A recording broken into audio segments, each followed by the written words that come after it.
পলাশ শিমুলের রং দাদা, আনন্দ ভরা আনন্দ, তাই তো আমি চাইছি এ বাড়িতে।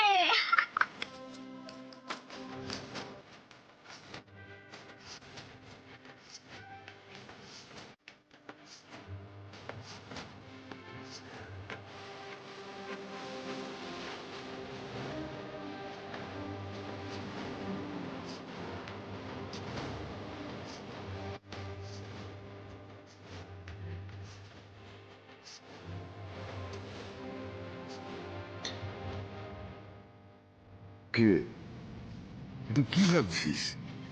এমনি ঝকঝক করে খেয়ে নে। আরে আজকের দিনে সব ছাড় আছে, আমি তোর বাবা, আমি তোকে পারমিশন দিয়েছি, খা। বাবা না বাবা,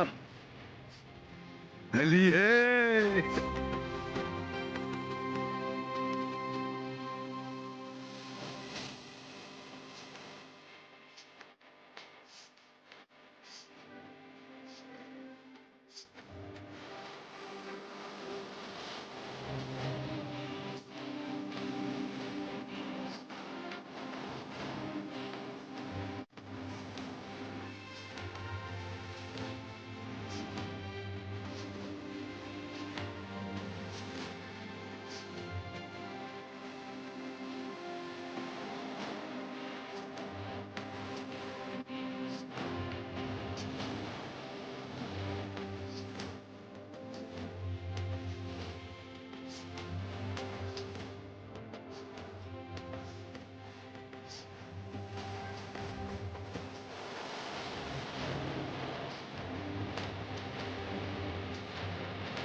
ওর আমার ফোনটা কাটলো।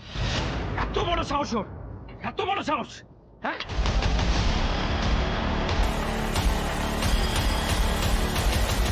Shri, pick up the phone.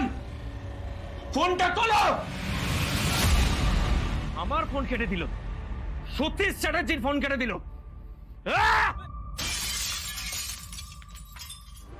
ভাই তুই এটা কি করলি ভাই? এভাবে কে রাগ দেখায়? কত টাকার মদ নষ্ট করলি তুই জানিস? একটা মেয়ের জন্য এত টাকা কেন নষ্ট করছিস? তোর কি মেয়ের অভাব হয়েছে জীবনে? এই, তুই তুই আমাকে একদম টাকার গল্প দেখাবি না। আরো টাকা ফেলে দেবো আমি। বল কত টাকা লাগবে। ভাই ভাই রেগে যাস না সতীশ, মানে আমরা বলছি নো, আমার এখন শ্রীকে চাই। ও কি ভেবেছে নিজেকে? হ্যাঁ, আমার ফোন ধরছে না। সতীশ চ্যাটার্জি ওকে ফোন করছে, আরো আমার ফোন ধরছে না। আহা সতীশ, রাগটা অন্য কিছুর উপর দেখা। মদ কেন নষ্ট করছিস? মদই তো আমাদের জীবনে সব কষ্ট ভুলিয়ে দেয়, তাই না বল? মদ খেয়ে তোদের যে কষ্টটা কমবে না, আমার সেই কষ্টটা কমবে না রে রাহুল। আমার ভেতরে এখন কি চলছে না সেটা সেটা আমি তোদের তোদের আমি কাউকে বলে বোঝাতে পারবো না। কেন? ওই মেয়েটার জন্য নিজেকে শেষ করে দেওয়ার কি আছে? হ্যাঁ হ্যাঁ, অমন কত মেয়ে আজ বললেই কাল চলে আসবে। আজ হোলির দিন আমরা সবাই মিলে এনজয় করবো, হ্যাপি থাকবো, আর কি ভাই? আরে কি হলো, মুড অফ করছিস কেন? আমার তো হোলিটা হ্যাপি যাচ্ছে না। আমি কি করবো বল? আমার এখন শ্রীকে চাই।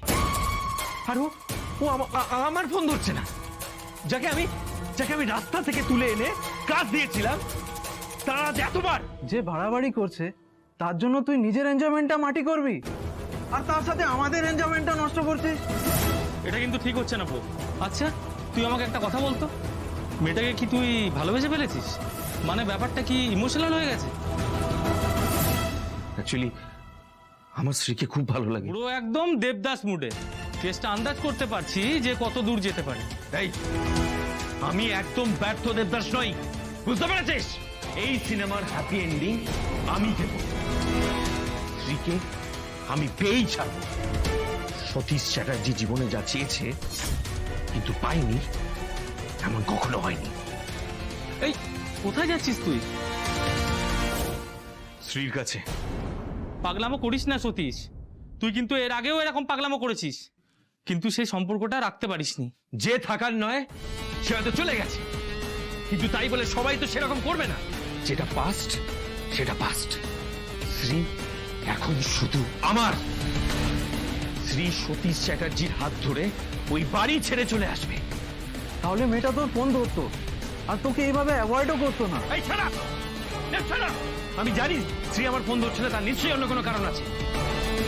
আমি নিজে খবর পেয়েছি যে শ্রী ওর হাজবেন্ডকে ডিভোর্স দিয়েছে। এর মানে তো এই নয় যে মেয়েটা তোর প্রেমে পড়েছে। প্লিজ সতীশ, আমাদের সাথে বস। তুই যেটা করছিস সেটা সম্পূর্ণ পাগলামো। পেশ করেছে আমি পাগলামো করছি, পেশ করেছি।